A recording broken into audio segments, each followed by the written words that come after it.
Hi, this is Dan and welcome to Habit Made.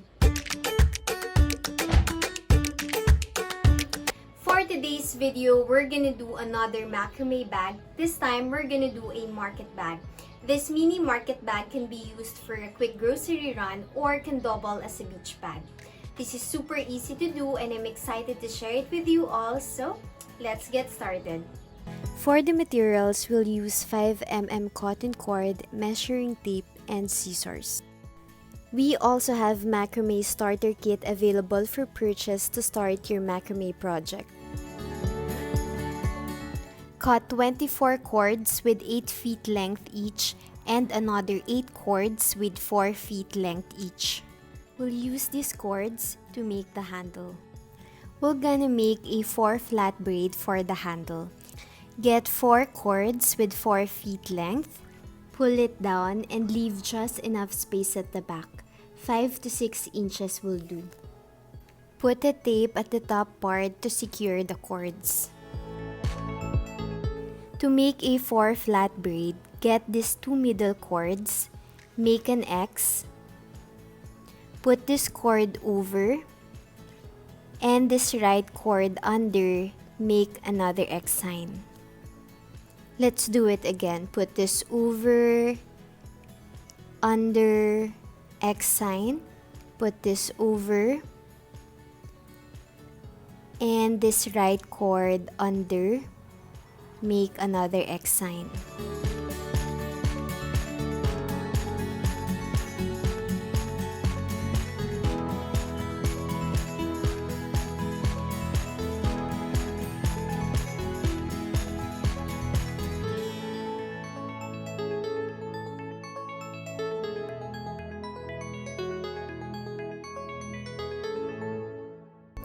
Just continue making 4 flat braid. We need to make a 2.8 feet length.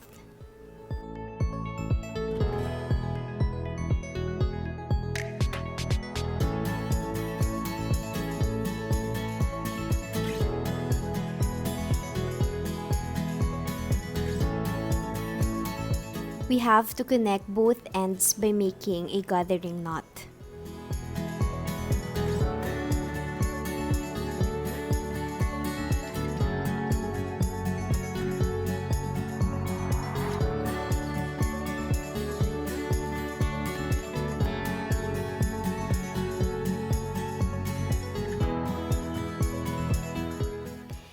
To make a gathering knot, take an extra cord and we just need to put this one over another and make a gathering knot. Let's wrap it around 8 times.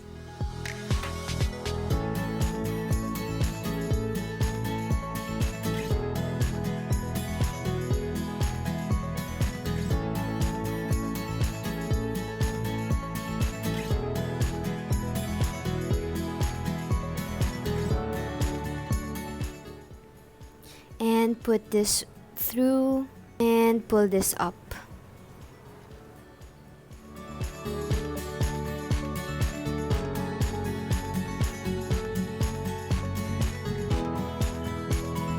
Remove excess cords.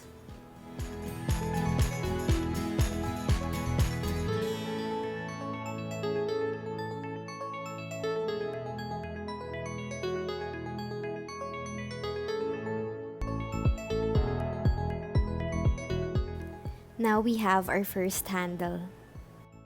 We just have to repeat the process for the second handle. Pull it down and put tape on top.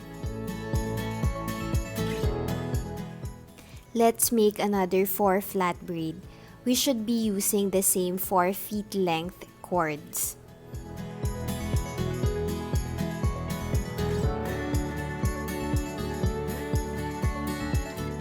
Create X, put this over, and then this right cord under, create another X, put this over, and this one under.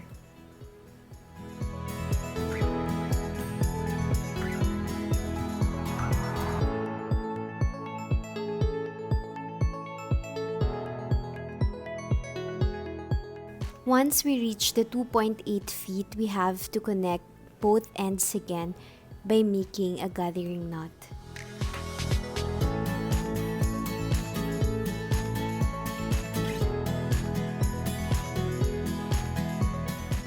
Put one over another.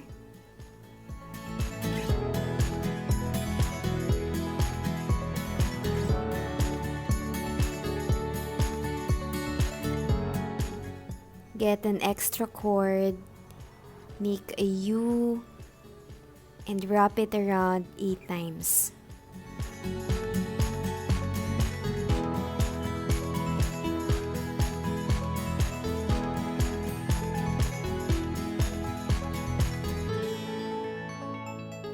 Put this through.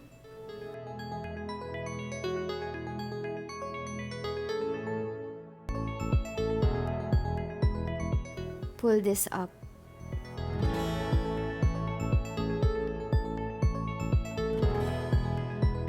Remove excess cords.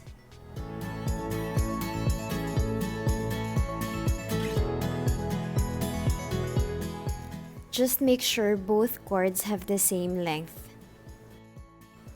Now we have to put 12 cords with 8 feet length each using a lark's head knot. Find the middle of the cord. Put this over and through. Pull it tight. If you're new in our channel, please take time to watch 3 basic knots you need to learn to have a detailed guide on how to make the lark's head knot.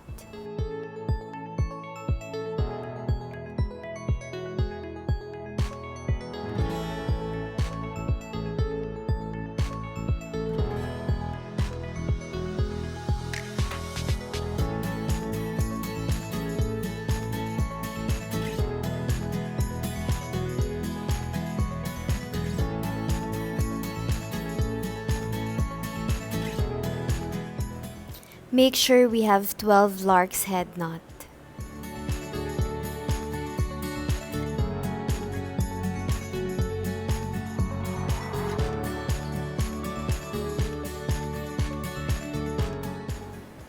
Let's make another 12 lark's head knot.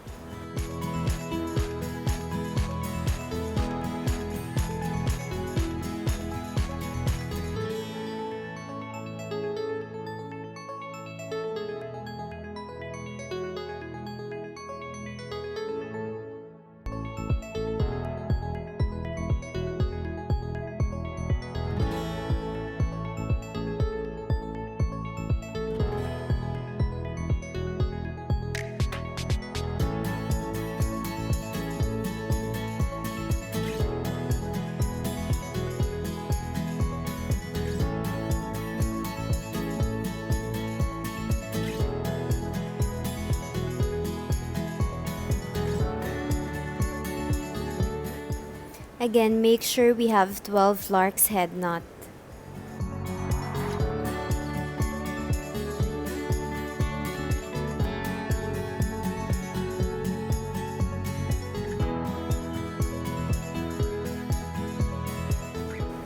Let's work on this side of the bag first. Let's make 6 square knots.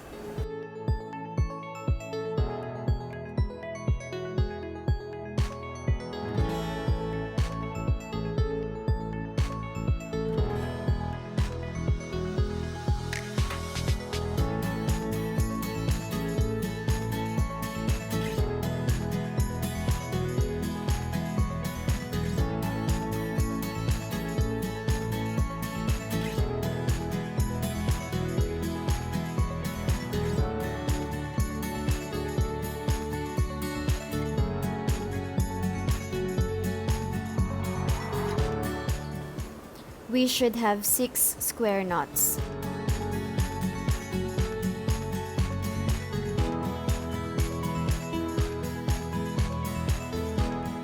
Let's just repeat making 6 square knots on this side.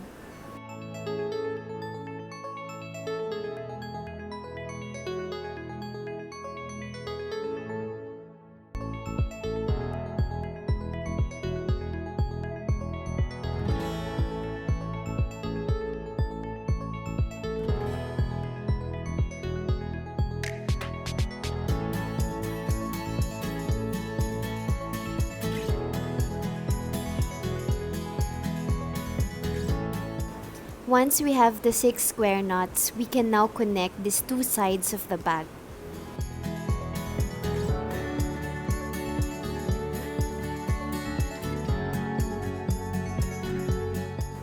Get these 2 cords from this side.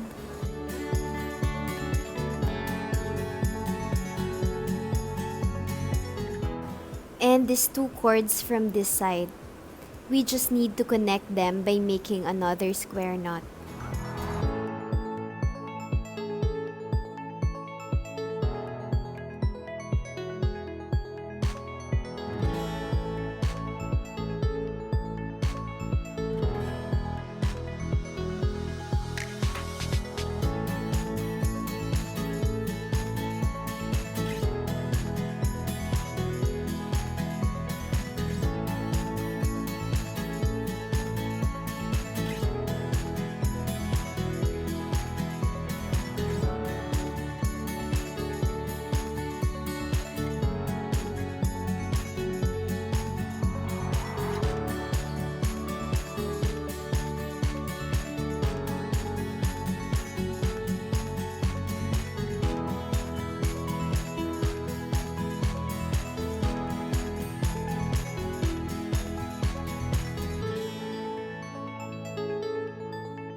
For the next row of square knots, you may use a piece of cardboard to even out spaces of your knots.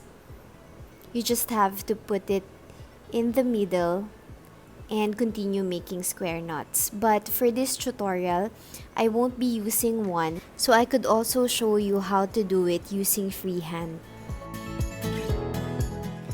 I'm just allotting a little bit space on this side to level with other square knots that I'll be doing.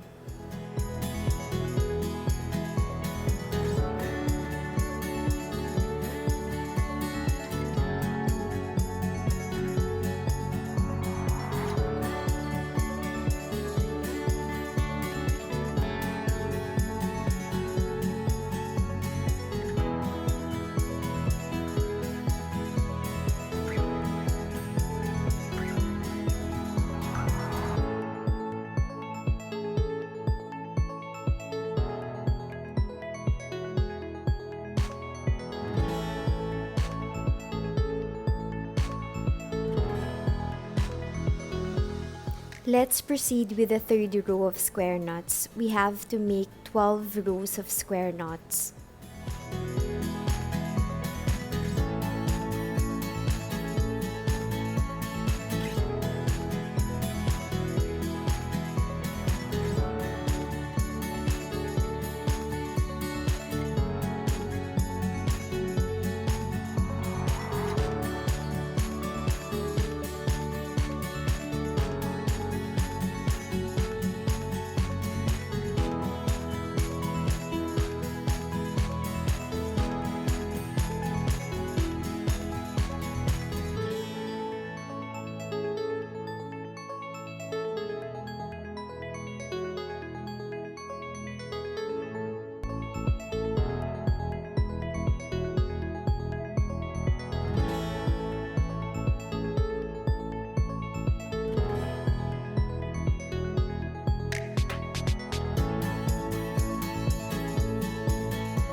You could always flip it around so it's easier to work on each side.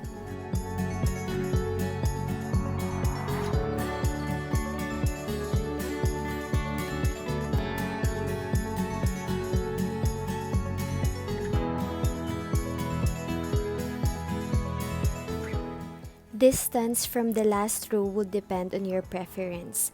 Just make sure that each row are all about the same level.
We should have 12 rows of square knots on each side.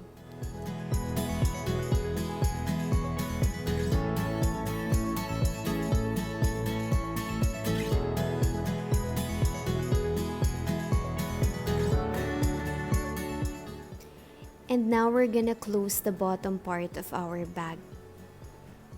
There's a lot of ways to do this, but for this tutorial, let's just do another square knot.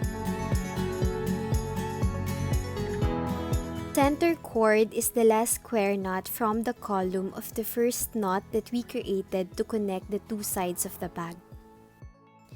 Take these two middle cords, set aside these outer cords, and create a square knot using the next neighboring cords.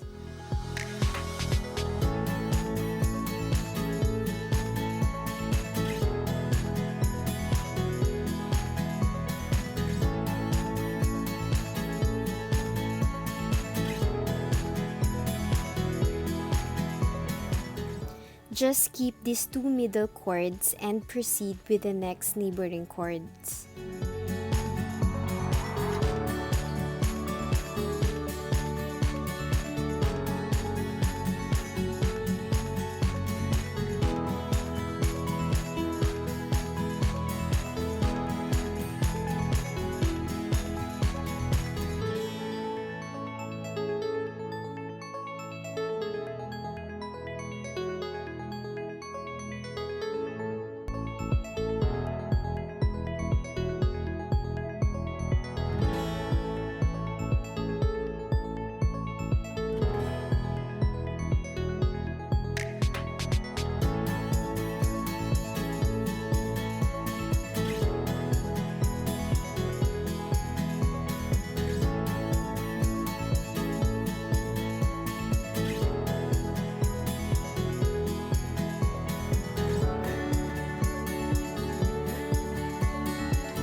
We should have this line of square knots to close the bottom part of our bag.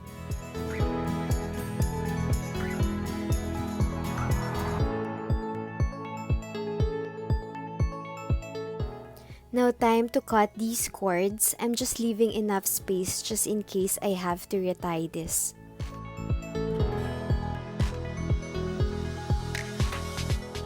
Then let's just flip this over.